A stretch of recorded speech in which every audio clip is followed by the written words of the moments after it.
Sergeant Kellen Vance, a man whose laughter used to echo through barracks and whose stride once commanded respect on countless battlefields, now moved with the slow, deliberate care of a fragile antique. The battlefield he now faced wasn't one of plasma fire or enemy lines, but a silent, insidious enemy within, a rare, aggressive degenerative disease that was slowly but relentlessly turning his nervous system into brittle, calcified pathways. Each day, the tremors in his hands grew more pronounced, the stiffness in his spine more acute, stealing away the vibrant life that had once defined him. Standard medical treatments, the cutting-edge marvels of interstellar medicine, had proven useless, their efficacy like water on stone against the relentless progression of his illness. He knew, with a chilling certainty that settled deep in his bones, that his time was rapidly running out. His posting to Xylos 7, a remote, frozen exoplanet outpost, was no coincidence. It was a place for soldiers like him, those marked for an inevitable, quiet departure, to fade with a semblance of dignity. Xylos 7 was a stark, beautiful world, its landscape a jagged symphony of ice-capped mountains and vast, glittering glaciers, all under the harsh, distant glow of a binary star system. Its primary purpose, officially, was atmospheric research, a scientific endeavor of minor strategic importance. Unofficially, it was a cold, desolate waiting room. But Xylos 7 was known for more than just its desolate beauty. It was home to the cryodrakes, colossal reptilian creatures that were the stuff of nightmares and whispered legends among the outpost's small, isolated crew. Their scales, a mosaic of opalescent ice, shimmered with an otherworldly light, and their most terrifying weapon was their breath, a blinding, frigid torrent that could instantly flash freeze anything in its path, turning living flesh into brittle statues. Kellen had seen the husks of unlucky wildlife, perfectly preserved in their final moments, frozen mid-leap or mid-flight. He had always kept a respectful distance, understanding the sheer, brutal power these creatures wielded, one particularly, biting night, the wind howling a mournful dirge across the frozen plains. Kellen was on a routine patrol, his battered ATV churning through knee-deep snowdrifts. The air crackled with static, the raw cold biting at exposed skin. Suddenly, the ATV sputtered, its engine coughing a death rattle before falling silent, plunged into an inky darkness punctuated only by the distant gleam of the twin suns reflecting off the ice. He was stranded, deep in a glacial canyon, the towering walls of ice rising like silent sentinels around him. A low growl, deeper than the wind's lament, rumbled through the ground, vibrating up his boots and into his chest. He spun around, his hand instinctively going for his sidearm, though he knew it would be useless. Emerging from the swirling snow, a nightmare-given form, was a cryodrake, larger than any he had seen before, its icy eyes glowing with an ancient, predatory intelligence. Its scales, the color of a winter sky, seemed to absorb the scant light, making it a moving shadow of immense power. This was no casual encounter. This creature's stance, the predatory tilt of its head, spoke of intent. Kellen braced himself, a strange mix of fear and weariness washing over him. This was it, then, the end.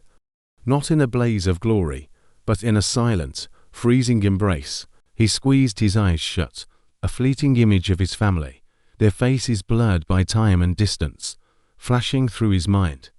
The cryodrake let out a deafening roar, a sound that seemed to shatter the very air, and then a blinding flash of white light erupted from its maw. The world went silent, then exploded into an agonizing, impossible cold. It wasn't the searing burn of frostbite he had always known. This was different, deeper, a bone-aching chill that permeated every cell of his body, numbing him completely. He felt himself falling, the ground rushing up to meet him, before oblivion claimed him. Hours later, perhaps an entire glacial dawn later, Kellen's eyes fluttered open. He was buried beneath a thin layer of snow, the frigid air stinging his lungs with every breath. He pushed himself up, his muscles stiff, his mind sluggish, but as consciousness slowly returned, a startling realization bloomed. The crippling tremors that had made his hands useless, that had stolen his ability to even hold a mug of synth coffee steady, were gone. His fingers, numb but responsive, flexed without the familiar, agonizing spasms. He cautiously rotated his neck, a movement that usually sent a jolt of pain down his spine. But now, the stiffness had lessened, replaced by a strange, invigorating chill that seemed to permeate his very bones, a deep-seated cold that felt clean. He shivered, but it wasn't just from the hypothermia. It was a shiver of disbelieving wonder, a tremor of a hope he thought long dead, now flickering, fragile, as undeniably present, in the icy depths of a glacial canyon on a forgotten world. The cryodrake was gone, leaving only glittering traces of its frozen breath on the surrounding ice. What had just happened? And more importantly, could it happen again? The question spun in his mind, sharp and insistent, promising a future he had dared not dream of. Back at the outpost, the medical bay lights seemed impossibly bright after the stark, moonlit desolation of the canyon. Kellen Vance, shivering uncontrollably despite the warmth of the emergency blanket, was immediately subjected to a barrage of scans and tests. Dr. Aris Thorne, the outpost's chief medical officer, a man whose weary eyes usually held a distant, almost resigned look when dealing with the terminally ill, hovered over the readouts with a furrowed brow. The initial diagnosis of severe hypothermia was clear, but what followed baffled the seasoned physician. "Sergeant Vance," Thorne began, his voice a low murmur, "your vitals are stabilizing, remarkably so. But these scans are anomalous." Kellen lay still, his heart a frantic drum against his ribs, waiting. He knew what Thorne would find, or rather, what he wouldn't find. The doctor pointed to a holographic projection of Kellen's neural network, a complex web of shimmering lines. "The calcification, it hasn't progressed.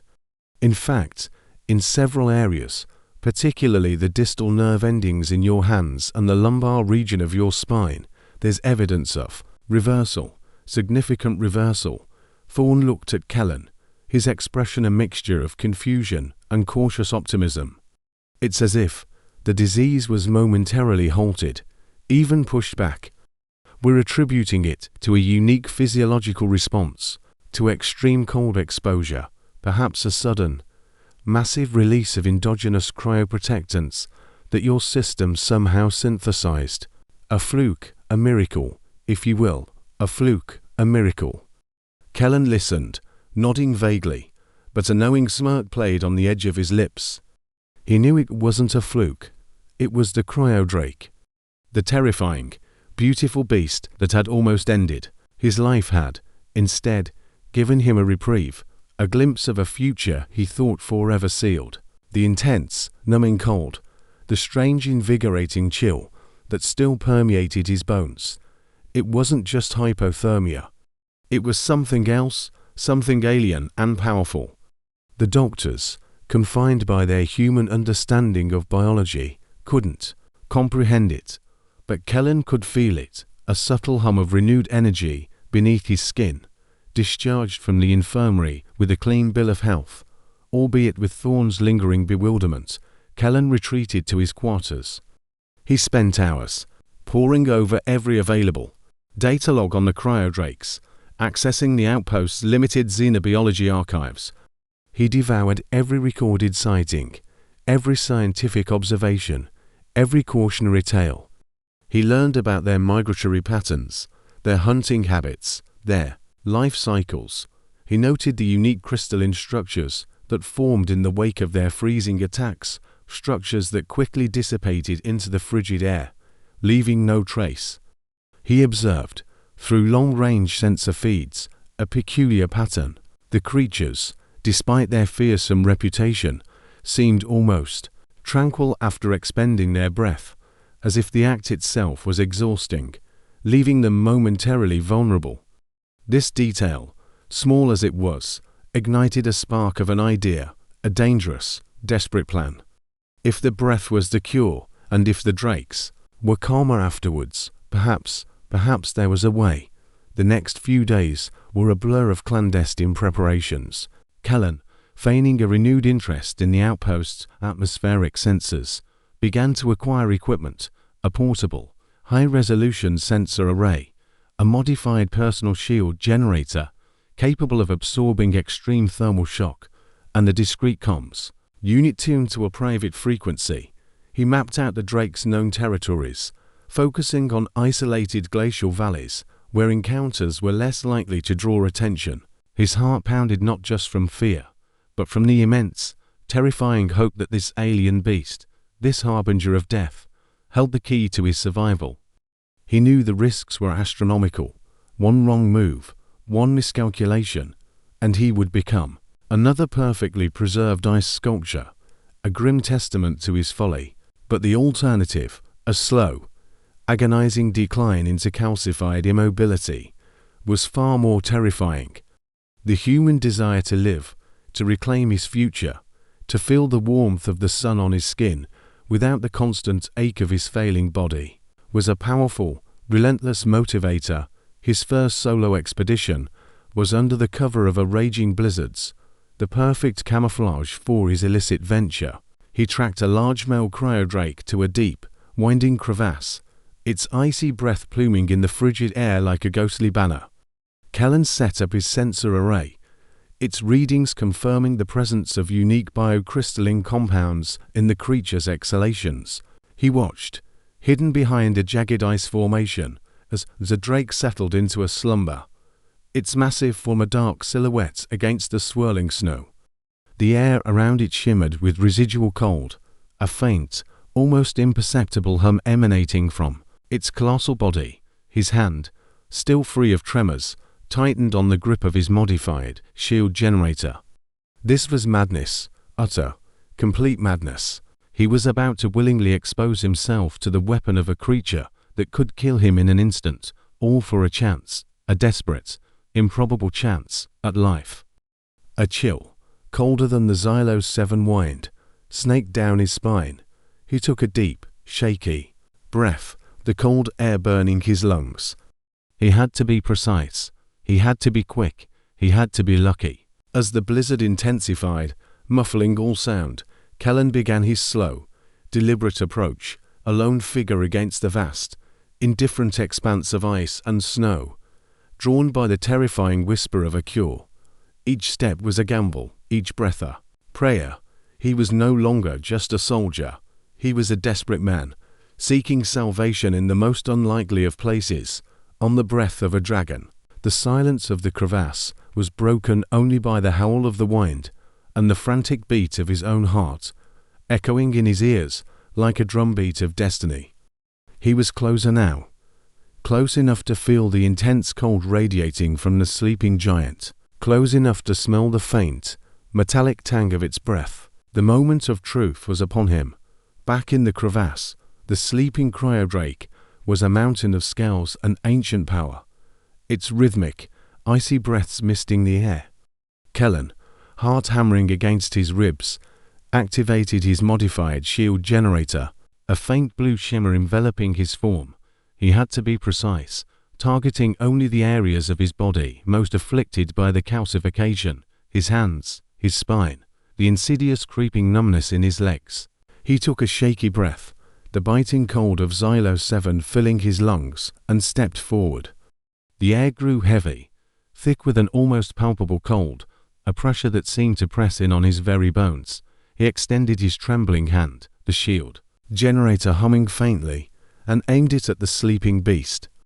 A sudden, sharp intake of breath from the drake, a low rumble, and then, without warning, its massive head rose, its glowing eyes locking onto Kellen.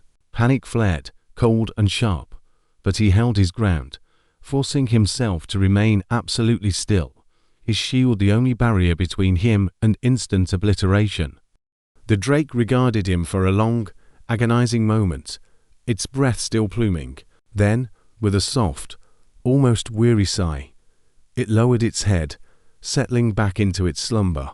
Kellen exhaled, a ragged gasp of relief. He had been seen, and yet spared. This was his chance.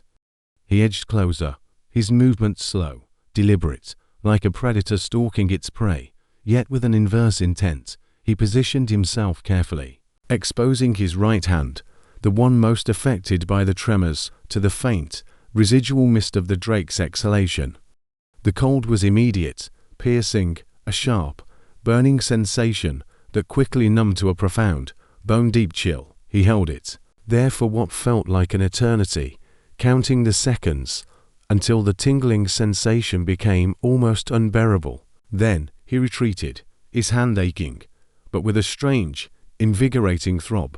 Over the following weeks, Kellen's secret expeditions became a terrifying, yet increasingly fruitful, routine.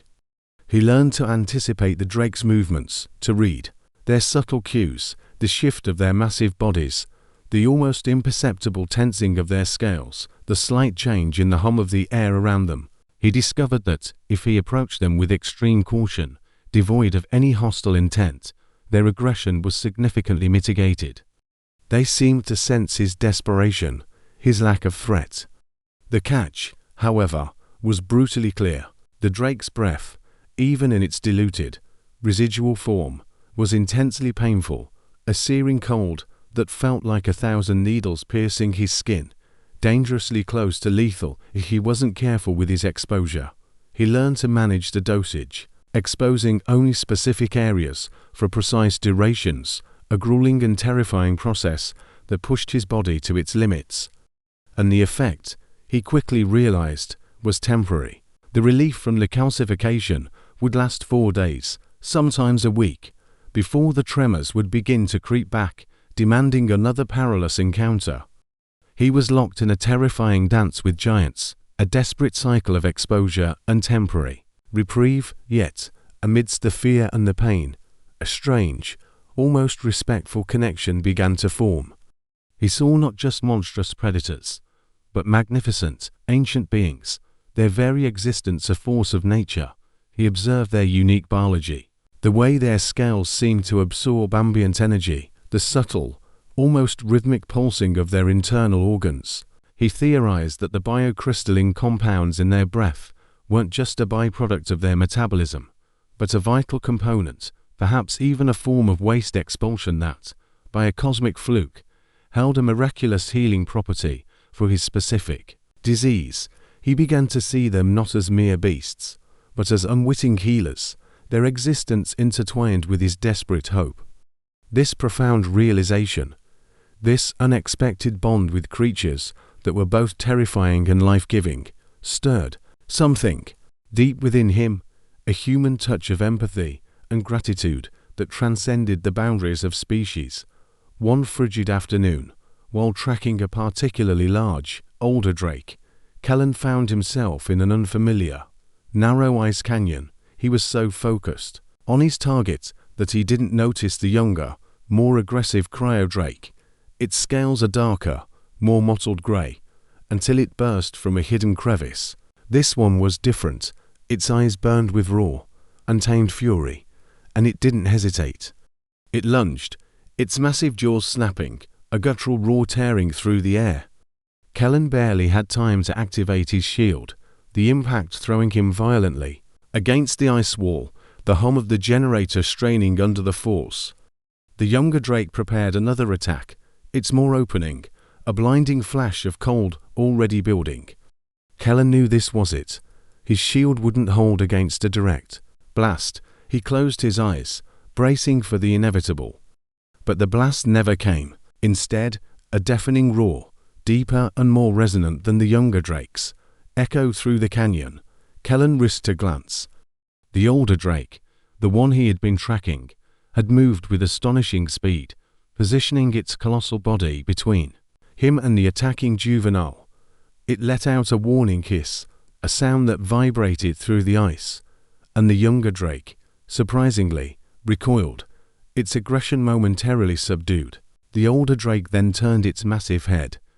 Its ancient, icy eyes, usually filled with a detached indifference, now held a flicker of something almost akin to recognition, a silent, knowing gaze that seemed to pierce Kellen's very soul.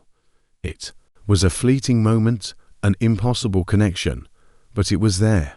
The older drake then nudged the younger one with its snout, a gesture that seemed to communicate a stern command, and the juvenile, still wary, slowly retreated back into the shadows of the crevice. Kellen stood frozen, not from the cold, but from the sheer, overwhelming disbelief. He had been saved by a cryodrake. The very creatures he sought to exploit for his survival had, in a moment of inexplicable grace, offered him protection. The implications of this encounter were staggering, hinting at an intelligence, a wisdom, he had never dared to imagine. His understanding of Xylos 7 and its fearsome inhabitants had just been irrevocably altered. The catch, he realized, was not just about the pain or the temporary nature of the cure. It was about the profound, unspoken responsibility that came with this miraculous, terrifying gift. Kellen's improved health became undeniable, a stark contrast to the fading figures of other long-term patients on Xylos 7. The tremors in his hands were almost imperceptible, his gait was steady, and the dull ache in his spine had receded to a phantom memory.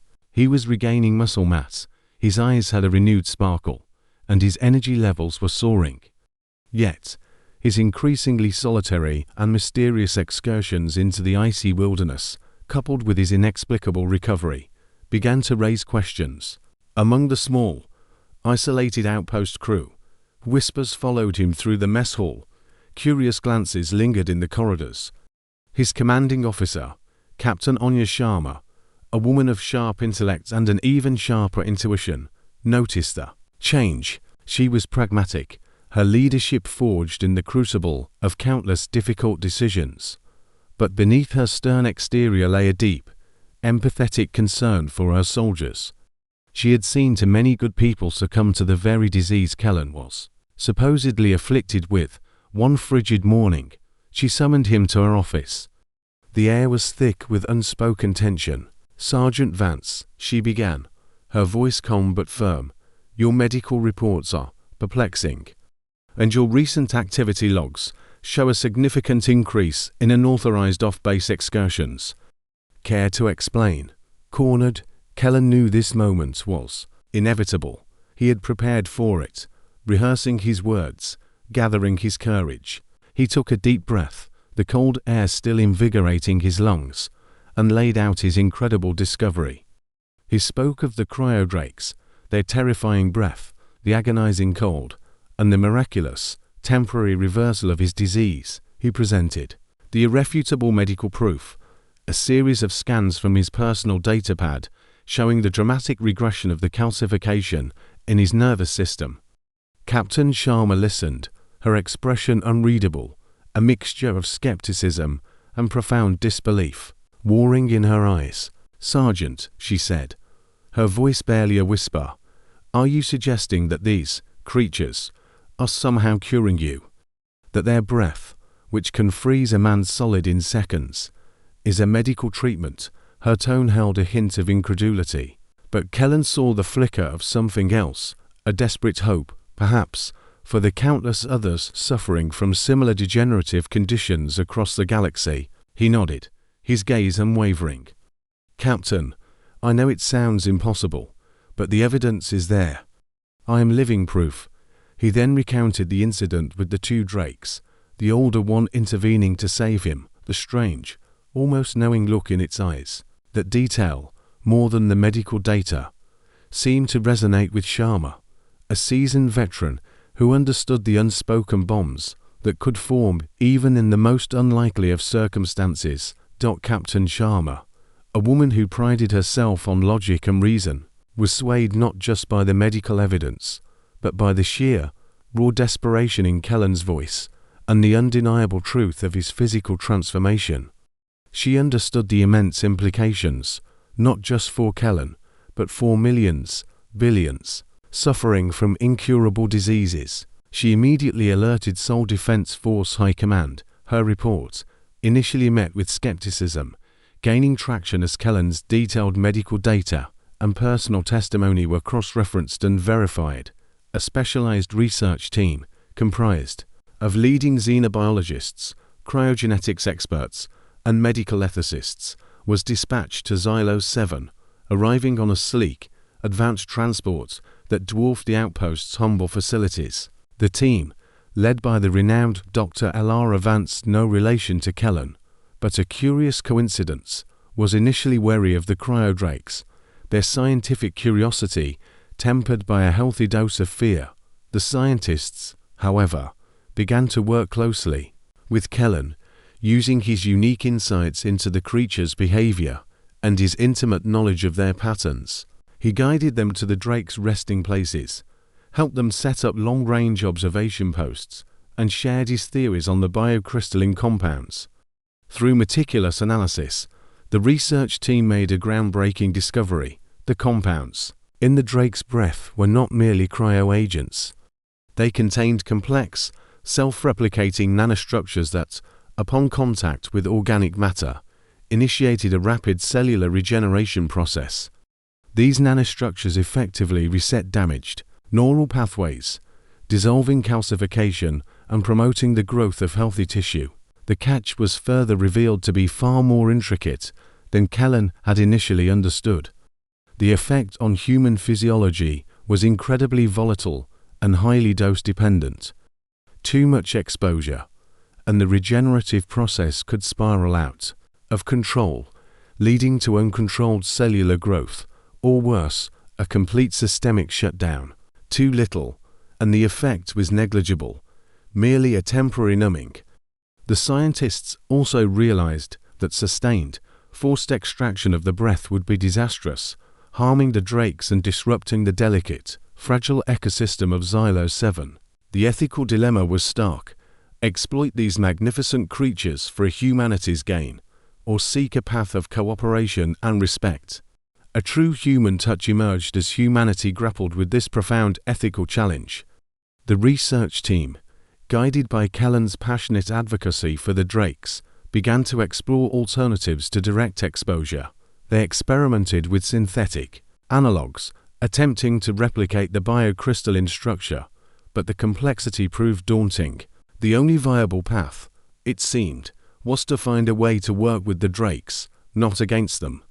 The initial fear of the cryodrakes slowly began to transform into a cautious respect, then a burgeoning understanding, the revelation of the drakes' unintentional healing power, and the ethical responsibility it entailed, forced humanity to confront its own place in the vast, interconnected web of life. The fate of millions and the future of humanity's relationship with alien species hung in the balance. A precarious alliance forged on the frozen plains of Xylos 7.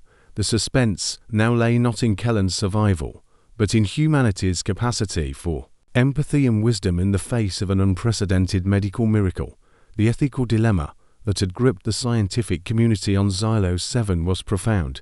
How could humanity, desperate for a cure, ethically interact with the source of its salvation? The initial impulse to simply extract the life-giving compounds from the cryodrakes, regardless of the cost to the magnificent creatures, was quickly overridden. Kellen Vance, now fully recovered and a living testament to the drake's power, became the most vocal advocate for a path of cooperation, his personal experience forging an unbreakable bond with the alien beasts. His impassioned pleas, coupled with Dr. Vance's ethical framework, swayed the high command. Humanity would not exploit, it would seek symbiosis. This decision, a monumental shift in interspecies relations, set the stage for an unprecedented scientific and cultural revolution. The research team, with Kellen's intimate knowledge of the drake's behavior, observed a crucial detail. During specific seasonal cycles, particularly after their deep hibernation periods, the cryodrakes naturally expelled excess biocrystalline compounds in a concentrated, crystalline mist, a form of biological waste. This expulsion was not forced or stressful for the creatures. It was a natural process, like a tree shedding leaves. This was the breakthrough. Scientists immediately began developing advanced drone technology, small, silent, and agile, equipped with specialized collectors that could gather these precious crystals without disturbing the drakes. These drones were designed to mimic the movements of Xylos 7's indigenous, harmless airborne fauna, ensuring the drakes perceive them as nothing more than part of the natural environment. The collection process was slow, painstaking, and required immense patience, but it was sustainable. It was ethical. The discovery of the cryodrake cure, now dubbed cryoregan, sent shockwaves across the galaxy. The initial skepticism quickly dissolved in the face of irrefutable medical evidence and the dramatic recovery of millions suffering from degenerative diseases. Humanity entered an unprecedented golden age. New technologies, inspired by the biocrystalline nanostructures, revolutionized medicine, energy production, and even our understanding of cellular regeneration. Diseases once thought incurable vanished. Life expectancies soared. The need for vast, resource-intensive medical facilities diminished as simple, targeted cryoregan treatments became widely available. The very fabric of human society transformed. With the specter of debilitating illness lifted, humanity could focus its collective energy on exploration, innovation, and understanding. Kellen Vance, once a soldier facing a quiet end, was now a celebrated pioneer. His story a legend whispered. Across star systems, he became the leading advocate for interspecies cooperation, a living bridge between humanity and the alien world of Xylos 7. He frequently returned to the outpost, not as a patient seeking a cure, but as a guardian, observing the cryodrakes, ensuring their well-being, and deepening humanity's understanding of their unique biology. He would spend hours in the observation domes, watching the majestic creatures, their powerful, freezing breath, once a symbol of terror, now synonymous with healing and hope. He often felt a profound sense of gratitude, a silent acknowledgement of the impossible gift these creatures had bestowed upon his species. With the advent of cryoregan and the ethical framework established on Xylos 7, humanity's approach to interstellar exploration fundamentally changed. No longer driven solely by conquest or resource acquisition, humanity ventured further into the stars with new, alien-inspired propulsion systems, but with a newfound humility and respect for all life. They encountered other, younger civilizations, some still grappling with their own internal conflicts or environmental crises. These species looked to humanity with a mix of awe and curiosity, witnessing a species that had not only overcome its own limitations, but had done so through an act of profound interspecies understanding.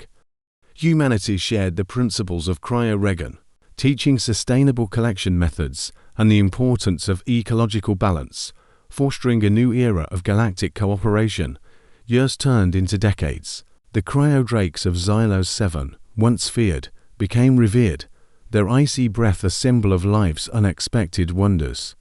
The outpost, once a place of quiet despair, transformed into a bustling research hub and a pilgrimage site for those seeking healing and understanding.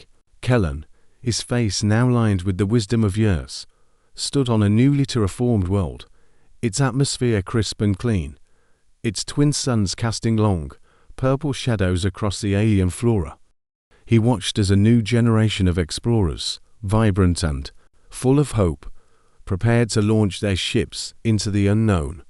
He reflected on the vastness of the universe and the profound, almost mystical connection forged across eons between a dying soldier and an alien beast. The cryodrakes, in their silent, majestic existence, had not only cured a disease, but had healed humanity's soul, teaching them that true strength lay not in domination, but in empathy and cooperation.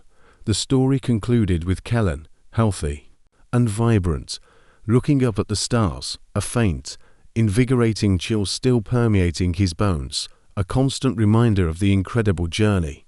He knew that somewhere out there, the cryodrakes continued their ancient dance, their freezing breath a silent song of life, echoing across the cosmos, a testament to humanity's capacity for profound gratitude and a symbiotic future among the stars.